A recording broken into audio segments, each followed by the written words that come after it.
Bună ziua și bine v-am regăsit! În această etalare vom vedea care este pulsul situației dintre voi și persoana voastră de interes. Țineți cont că această etalare nu va avea variante, așadar nu poate rezona cu toată lumea. Dacă doriți o etalare personală, găsiți toate detaliile în descriere și puteți programa o etalare de jumătate de oră, de o oră, sau dacă nu aveți timp, puteți solicita ca etalările să fie înregistrate.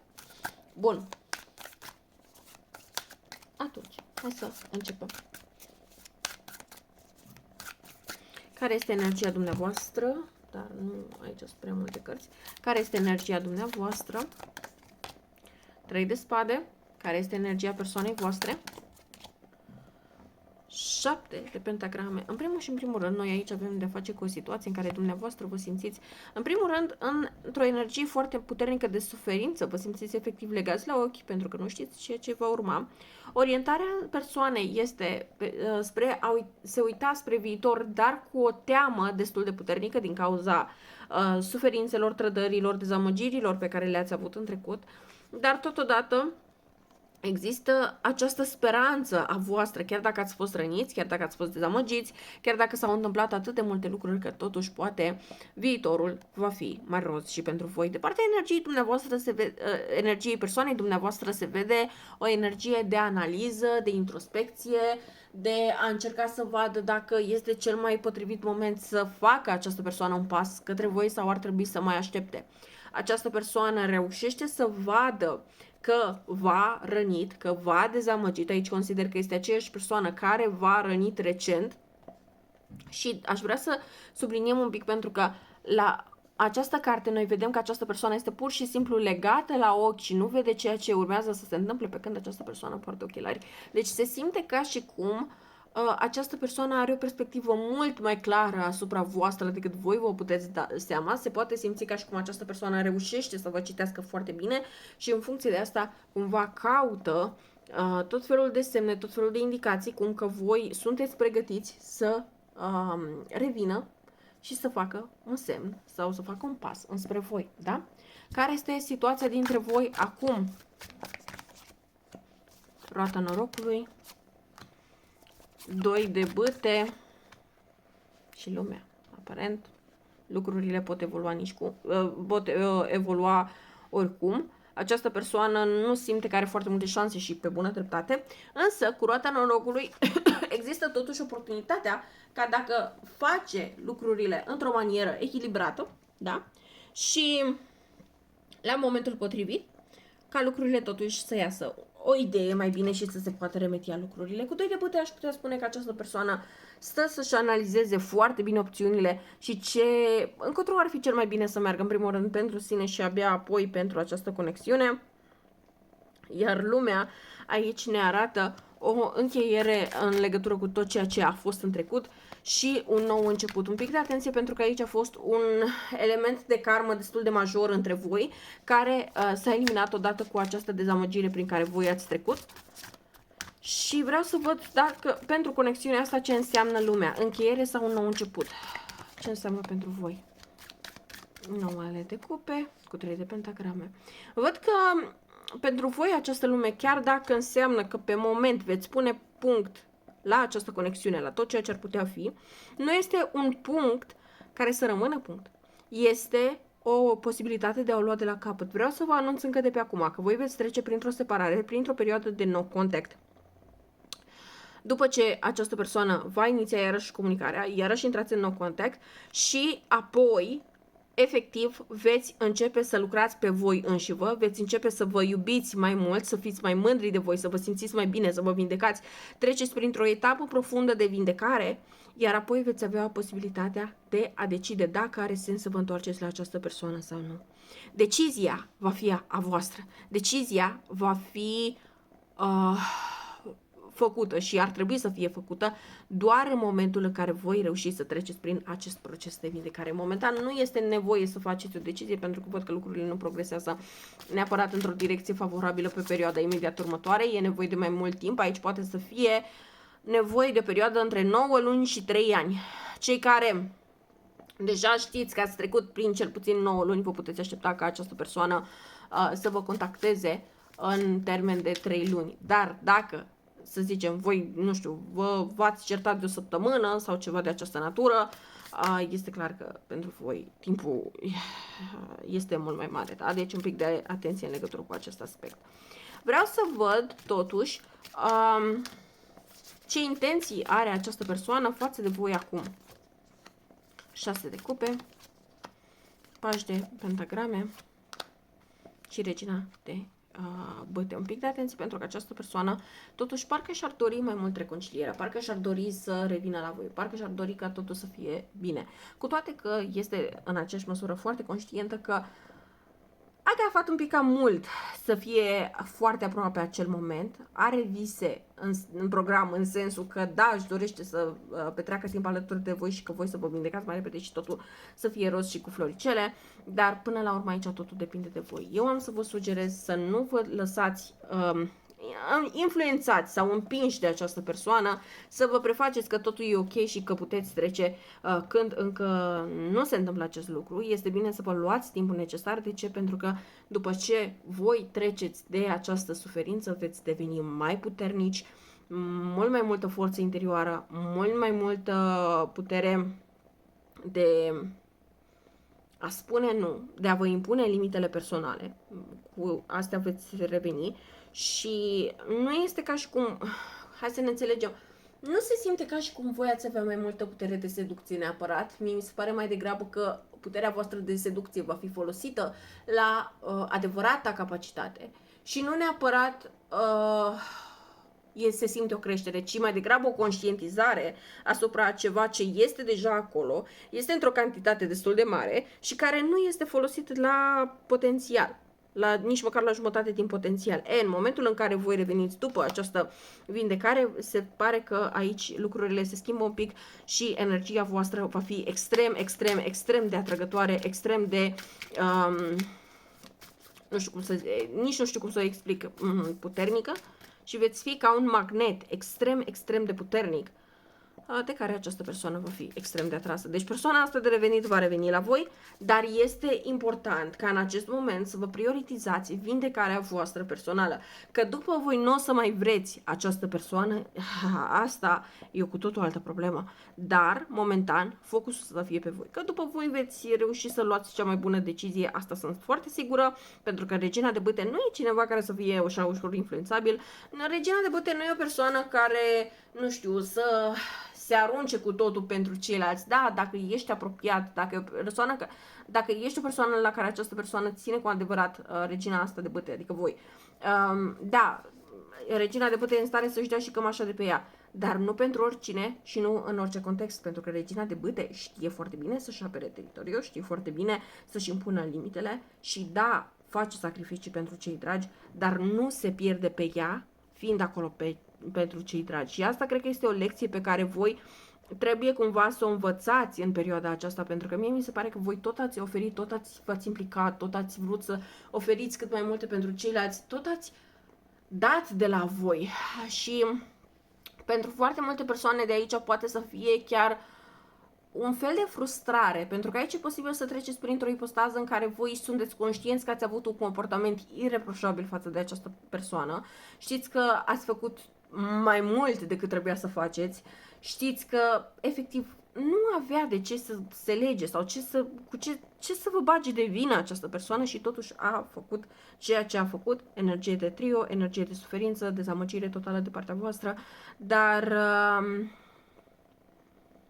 se simte că tocmai prin faptul că ați dat mult mai mult decât această persoană oferea la rândul său, că pur și simplu prin a pune persoana asta pe un piedestal, cumva v-ați situat de unii singuri cumva sub și nu este ceva extrem de echilibrat automat. Deci nu cred că pot să continui să vorbesc despre chestia asta până dimineață, dar este exact aceeași informație care se va repeta la nesfârșit.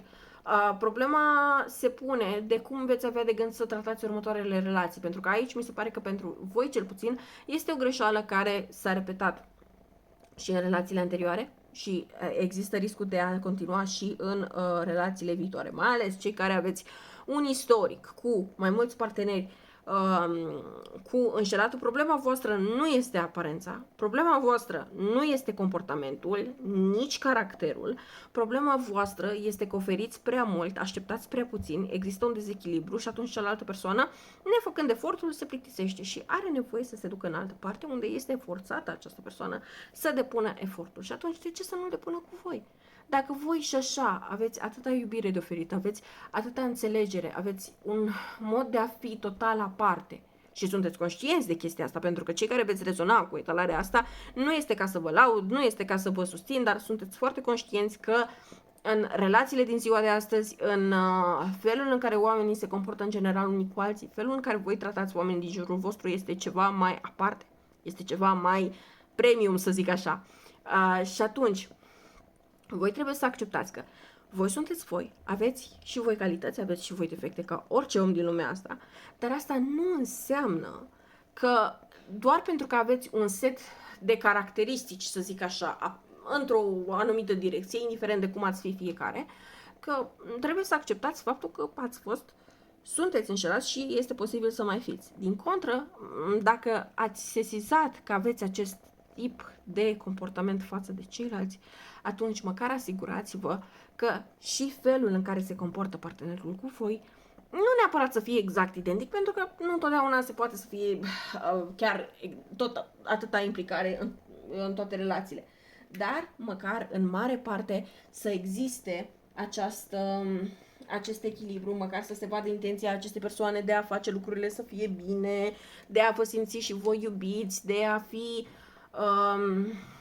cum să zic eu, de a vă simți doriți, de a vă simți iubiți. Lăsați cealaltă persoană să facă efortul, dați timp, nu vorbesc neapărat de această persoană, pentru că această persoană va reveni, dar și pentru celelalte relații, pentru care le aveți, indiferent că vor fi cu această persoană sau nu. Dați celelalte persoane întâi timp să-și demonstreze implicarea, afecțiunea, grija față de voi, iar apoi voi oferiți la rândul vostru în conformitate cu ceea ce vi se oferă. Nu voi vă puneți primii inima pe tavă, nu voi vă puneți primii să oferiți tot ceea ce puteți gândi, imagina, spera și așa mai departe și după să așteptați ca și partenerul să facă același lucru. Pentru că voi sunteți persoane puternice, da? Cei reprezentați de 3 de spade aici.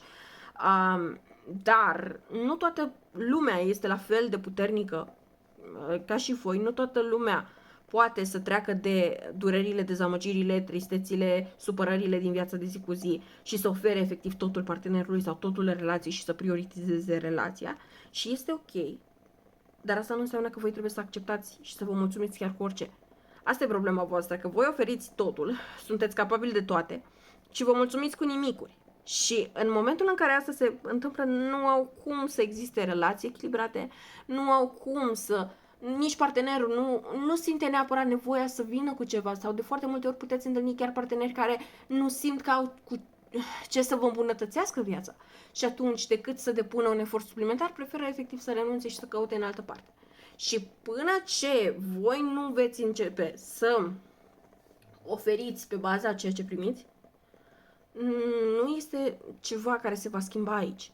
Aici este mai degrabă că trebuie să dați cu capul, să aveți un moment de aha, da, să conștientizați că de acolo pornește problema și să vă modificați comportamentul față de următorii parteneri.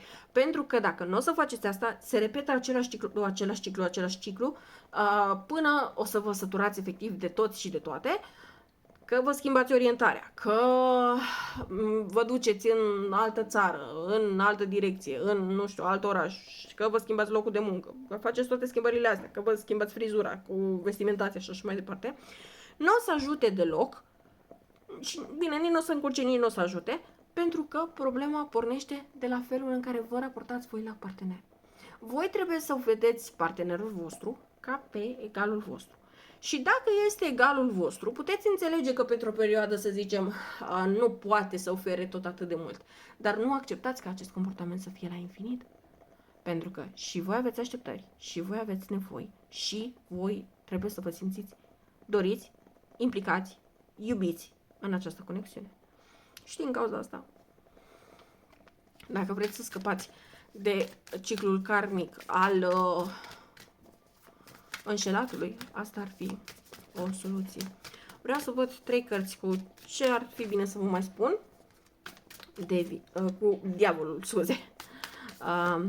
Regele de pentagrame și soarele.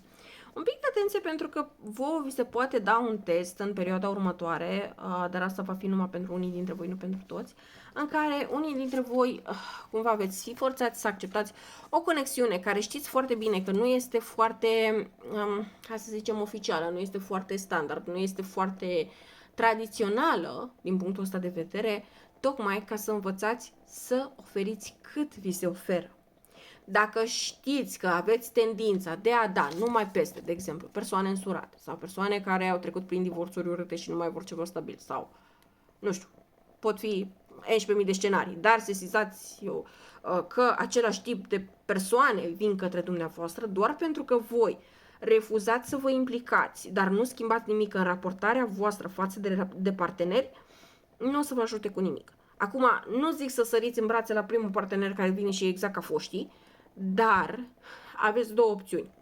Ori acceptați, treceți prin experiența asta, învățați ce aveți de învățat prin acest tip de relație și efectiv schimbați pe parcurs toate lucrurile astea, sau mai aveți posibilitatea să luați rădăcina, să vă analizați foarte bine comportamentul, felul în care vă raportați față de acei oameni și să vă dați seama care este greșeala care persistă în fiecare relație și de acolo să învățați să remediați. Eu nu zic să nu vă implicați în relații, ci doar să vă asigurați că este o energie echilibrată între voi și parteneri. Dacă vreți să fie o conexiune care să țină mult, dacă vreți să fie o conexiune care evoluează spre ceva frumos și așa mai departe. Dar altfel nu. În legătură cu soarele, în momentul în care voi veți reuși, da? Și asta este o chestie pe un viitor mai îndepărtat. În momentul în care voi veți reuși, efectiv, să treceți de aceste, hai să le zic, limitări, da, în relații, în acel moment voi vă veți întâlni sortitul. Problema este nu faptul că durează, nu știu, o lună, o zi, o săptămână, un an, 5 ani și așa mai departe, ci faptul că voi, când întâlniți această persoană, trebuie deja să știți să aplicați aceste lucruri, tocmai ca lucrurile să poată să funcționeze așa cum ar trebui, să fie frumoase, să fie armonioase. Sortitul vostru poate să fie o persoană destul de spirituală, dar care are și abundență materială.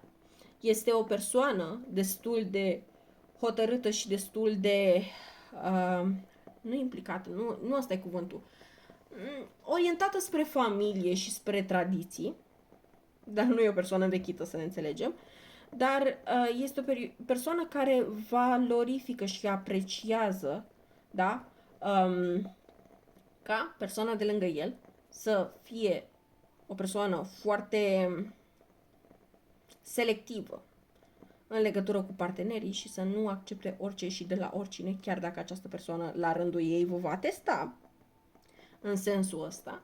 Dar aici este secretul. Voi n-ați putea să treceți de testul acestei persoane dacă mai acceptați orice și de la persoanele pe care voi le apreciați. Nu înseamnă că acceptați orice de la oricine, ci pur și simplu trebuie să învățați să vă apreciați valoarea.